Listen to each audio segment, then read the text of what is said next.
It's midday here in London, early morning in Washington and 8 in the evening in the North Korean capital Pyongyang, where the Workers' Party has held its biggest gathering for 30 years. The last time it did that, back in 1980, Kim Jong-il was anointed the successor to his father. History, it seems, is about to be repeated, with the ailing dictator preparing the way for his son, Kim Jong-un, to take control of this, the most secretive nation on earth. The younger Kim has just been made a four-star general. That much we know. Well, John Sudworth joins me now from neighbouring South Korea. John, so we know he's been made a four-star general. Anything else you can tell us about this young man? Well, no, George, we know very little about him at all. There's the briefest of biographical details. Some reports suggest that he attended an international school in Switzerland for a few years as a teenager. Classmates who remember him there say that he was a fan of American NBA basketball league. But other than that, we know very little. We're not even sure of his age. He's thought to be aged around 27 years old. So perhaps not the most impressive CV to take over the running of one of the world's most authoritarian countries. Well, look, in Seoul, how are people reacting to this? How are people watching it? There's huge interest here, no doubt about it at all. You know, North Korea is one of the most resilient totalitarian governments the world has ever seen.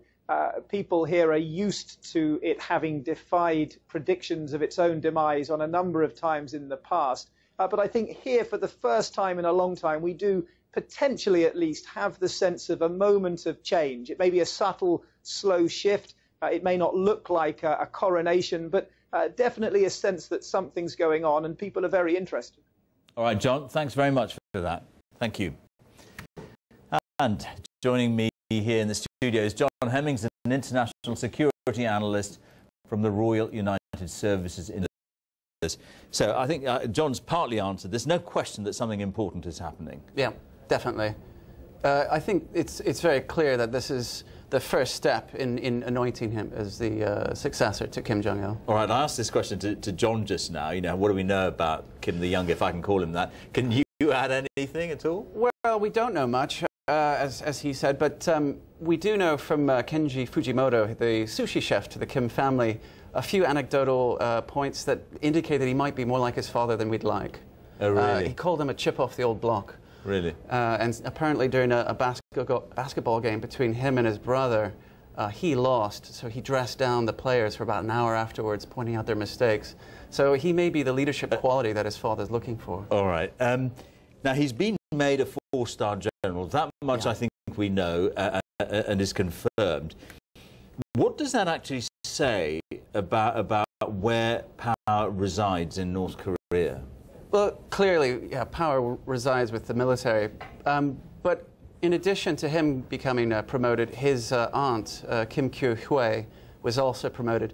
And I believe that she and her husband, Chang Song-taek, who's on the National Defense Commission, will both behave as kind of overseers, or maybe a sort of regency for him as he takes power. I don't think he's going to take power for perhaps, maybe it could be as many as 5 or 10 years. As long as his father's health holds out, they'll want to keep him in a kind of grooming position rather than putting him straight into power. But you're actually painting a rather complicated and interesting picture. It's a melding of the dynasty, yeah, with the military. It's not as if, it doesn't sound anyway, as if Kim Jong-il has it all his own way. He can just say, this is going to be my successor. No, I mean, I think one of the things that we saw when he first took power was two ways of assimilating power from his father. One was Juche, was to deify his father, and he really took power by implementing that for the Kim dynasty itself.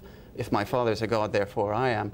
And the other one was Song-gun, military first, and this is where I think the Korean Workers' Party began to be displaced by the military as the leading government institute in the country. Do you think, I mean, clearly we're in a period of transition, you've confirmed that. What does that offer for the rest of the world? Does it offer a moment of opportunity in any way? I hesitate to think so, because I believe we saw a bit of this when Kim Jong-il first became leader. There was a sense that he might be a reformer.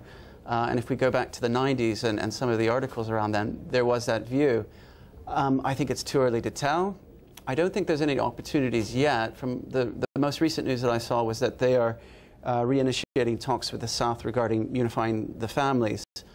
But as far as I can tell, that's been really to reopen the Kamsang tourist mountain there, and it's really a way of engineering more cash from the south to the north. So again, although it looks like softer diplomacy, it also is showing some of their vulnerabilities at the moment. All right. John Hemmings, thank you very much.